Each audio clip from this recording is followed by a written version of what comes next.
NATO's greatest strength is the enduring bond between North America and Europe. We saw the strength of that bond after the 9/11 attacks against the United States. And President Trump, those attacks struck at the heart of your own hometown in New York. And for the first time, NATO invoked our collective defense clause, Article 5. One for all and all for one. Hundreds of thousands of European and Canadian soldiers have served shoulder to shoulder with US troops in Afghanistan for over a decade, to help ensure it never again becomes a safe haven for international terrorists. It is our solidarity that keeps our nations safe.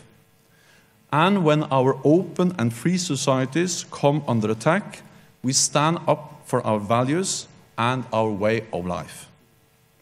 That is why a strong NATO is good for Europe and good for North America.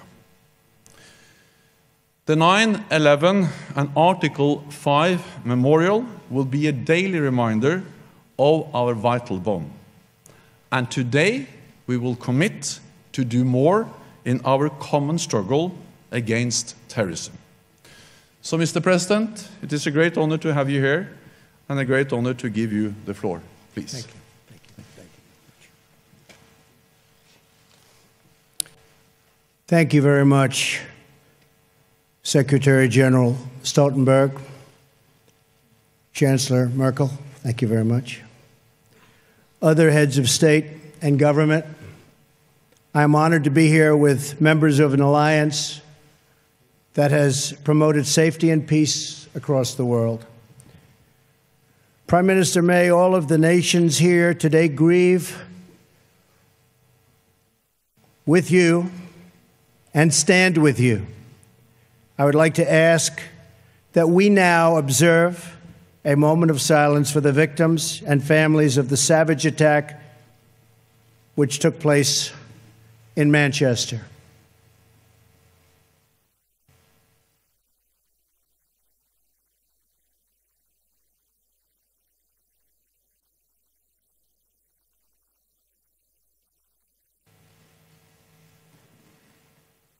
Thank you.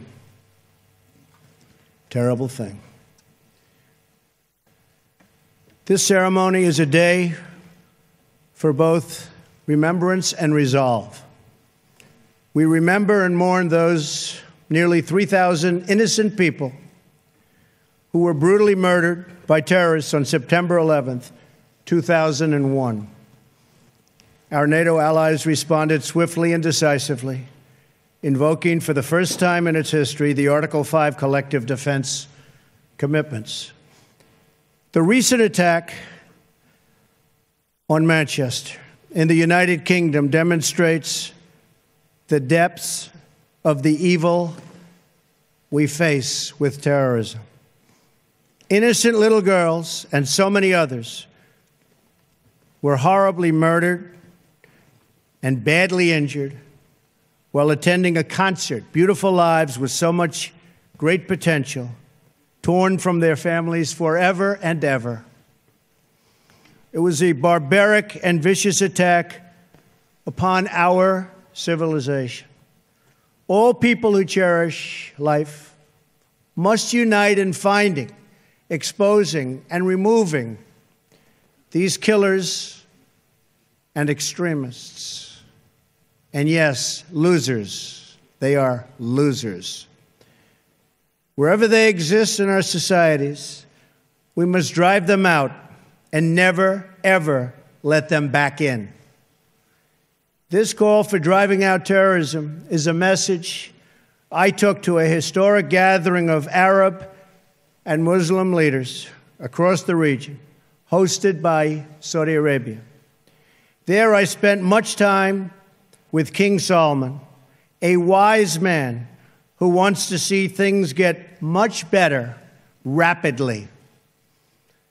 The leaders of the Middle East have agreed at this unprecedented meeting to stop funding the radical ideology that leads to this horrible terrorism all over the globe.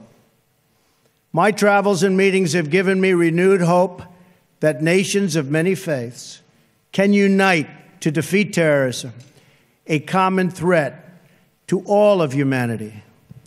Terrorism must be stopped in its tracks, or the horror you saw in Manchester and so many other places will continue forever.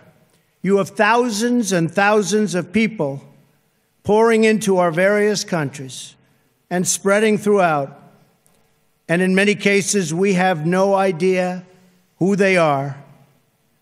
We must be tough, we must be strong, and we must be vigilant. The NATO of the future must include a great focus on terrorism and immigration, as well as threats from Russia and on NATO's eastern and southern borders. These grave security concerns are the same reason that I have been very, very direct with Secretary Stoltenberg and members of the alliance in saying that NATO members must finally contribute their fair share and meet their financial obligations. But 23 of the 28 member nations are still not paying what they should be paying and what they are supposed to be paying for their defense.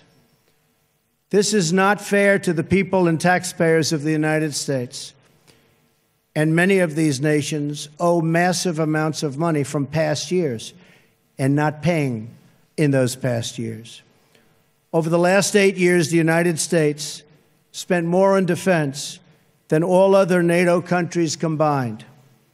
If all NATO members had spent just 2% of their GDP on defense last year, we would have had another $119 billion for our collective defense and for the financing of additional NATO reserves. We should recognize that with these chronic underpayments and growing threats, even 2% of GDP is insufficient to close the gaps in modernizing, readiness, and the size of forces. We have to make up for the many years lost. 2% is the bare minimum for confronting today's very real and very vicious threats. If NATO countries made their full and complete contributions, then NATO would be even stronger than it is today, especially from the threat of terrorism. I want to extend my appreciation to the 9/11 Memorial and Museum in New York for contributing this remnant of the North Tower, as well as to Chancellor Merkel and the German people for donating this portion of the Berlin Wall. It is truly fitting that these two artifacts now reside here so close together at the new NATO headquarters. And I never asked once what the new NATO headquarters cost. I refuse to do that. But it is beautiful. Each one marks a pivotal event in the history of this alliance and in the eternal battle between good and evil. On one side, a testament to the triumph of our ideals over a totalitarian communist ideology bent on the oppression of millions and millions of people. On the other, a painful reminder of the barbaric evil that still exists in the world and that we must confront and defeat together as a group, as a world. This twisted mass of metal reminds us not only of what we have lost, but also what forever endures, the courage of our people, the strength of our resolve, and the commitments that bind us together as one. We will never forget the lives that were lost. We will never forsake the friends who stood by our side. And we will never waver in our determination to defeat terrorism and to achieve lasting security, prosperity, and peace. Thank you very much. It's a great honor to be here. Thank you. Thank you. Thank you very much.